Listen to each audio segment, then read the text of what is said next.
Assalamualaikum warahmatullahi wabarakatuh. Kali ini saya Rizky Aditya dengan NIM 23000-18365 akan menjelaskan kode program tentang responsive learning kali ini. Yang pertama itu langsung kita import library yang kita butuhkan. Dalam kode ini ada import random, numpy, pandas, tensorflow, dan kita menggunakan dataset numpy ya. Di sini langsung kita melakukan setup atau persiapan awalnya, yaitu memproses dataset yang kita gunakan dari JFlag ini. Kita menggabungkan data validasi dan tes menjadi satu dataset besar, yaitu sebesar 1503, dan kita juga mengekstrak kolom kalimat salah sebagai input dan kalimat yang perbaikannya sebagai target. Seperti outputnya itu ada di bawah sini ya nih. Dan di bawahnya ini data ini kita acak dan kita bagi menjadi 3 bagian, yaitu ada training sebesar 1200 sekian, validasinya 150, testingnya 151. Langsung saja kita ke padding.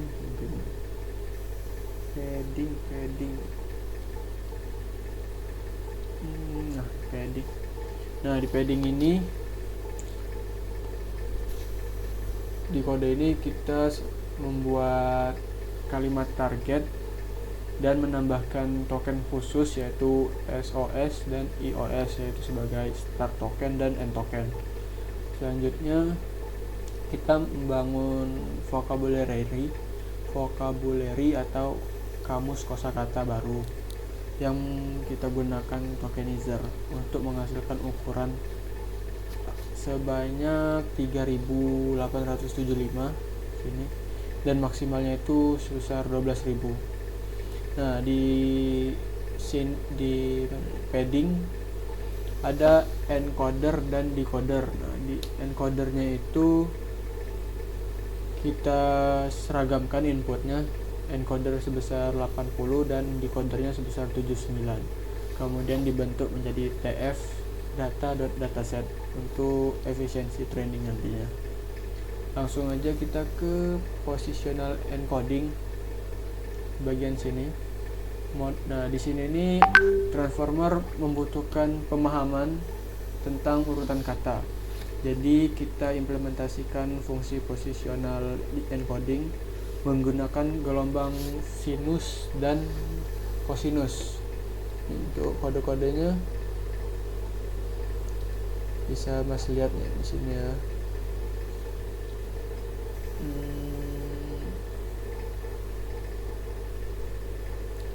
Dan kita import matplotlib untuk membuat sebuah grafik.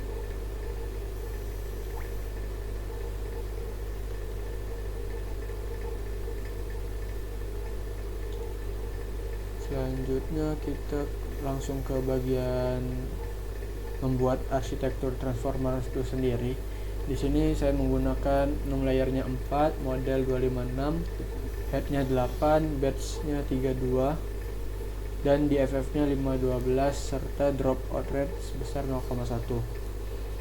Dimana untuk 4.2 ini multi head attention block dan 4.3 feed forward seharusnya. Itu inti dari transformer ini sendiri untuk memahami konteks hubungan antar kata dan dilanjutkan dengan jaringan feed forward tadi untuk mentransformasikan fitur. Langsung ke 4.4. Nah, 4.4 ada encoder dan 4.5 nya encoder layer atau pengimplementasian encodernya. Nah, untuk bagian ini kita menyusun dan mengimplementasikan blok encoder untuk merespon kalimat input atau kalimat yang salah. Maksudnya untuk memproses kalimat inputan kalimat yang salah. Lalu ada 4 titik. Nah, ini bagian implementasinya, implementasi encoder. Hanya ada decoder layer dan mengimplementasi decodernya. Sama kayak tadi, cuman ini kita menyusun blok decoder yang bertugas atau yang tujuannya untuk menghasilkan kalimat koreksi secara bertahap. Selanjutnya ada 8 tuh fungsi masking sendiri. Fungsinya untuk menutupi token padding. 7. Nah, 48 ini itu fungsinya sendiri untuk menutupi token padding agar tidak diproses, serta pada decodernya tidak mencontek untuk kata di masa depan saat training nantinya. Langsung aja kita ke percobaan 1 lah ya. Nah, di percobaan 1 bentar.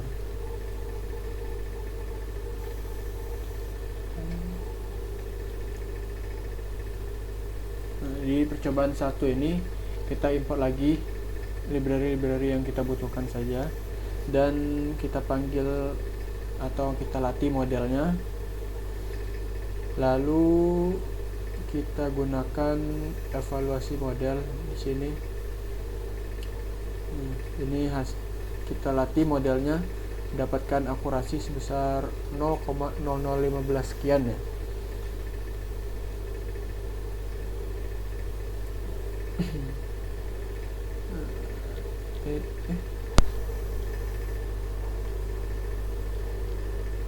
Nah, pada percobaan 1 tadi tuh kita latih modelnya dengan num layer 6, model 512, head 8, ini 248, dan drop rate-nya 0,2. Tadi kan 0,1 kita ubah, sekaligus melatih modelnya ini dan menghasilkan akurasinya 0,15 sekian persen.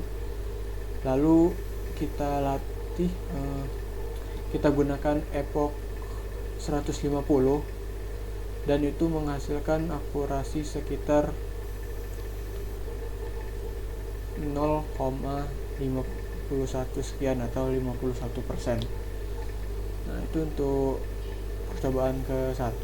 Untuk percobaan ke-1 itu untuk percobaan kedua kurang lebih untuk 6 layer, model dan headnya itu sama, tetapi saya ganti di drop rate-nya jadi 0,3 dengan epoch 50. Itu menghasilkan, setelah epochnya di running, menghasilkan akurasi sebesar 0,49% atau 0,4996 atau 49%, yang dimana itu kurang lebih beda 2% dari percobaan 1 yang menggunakan epoch 150. Nah, lanjut kita ke analisis akhir. Nah, dari hasil percobaan 1 dan 2 tadi terbukti bahwa meningkatkan kapasitas model seperti 6 layer, model dan lainnya berhasil meningkatkan akurasi koreksi tata bahasa pada dataset JF-Flag yang kita gunakan. Tapi kapasitas yang besar membutuhkan penyesuaian seperti peningkatan nilai dropout untuk mencegah overfitting dan penurunan learning rate agar prosesnya saat training lebih stabil. Informasi yang didapatkan, adanya hyperparameter itu sangat penting dan krusial posisinya, karena model yang sama bisa menghasilkan performa yang jauh sangat berbeda hanya karena berbeda di bagian learning rate. Umpan balik, materi praktikum ini sangat penting dan sangat mendapatkan manfaatnya untuk tugas-tugas akhir mahasiswa lainnya yang berkaitan dengan deep learning ini ya tentunya. Di sini juga mengajak kita untuk mencoba agar dengan analisis singkat harus bisa menghasilkan akurasi yang baik, karena praktikumnya itu termasuk singkat. Untuk belajar deep learning hanya 90 menit belum lagi menjalankan epoch yang banyak kan, jadi butuh waktu yang banyak. Jadi sekian dari saya, wassalamualaikum warahmatullahi wabarakatuh.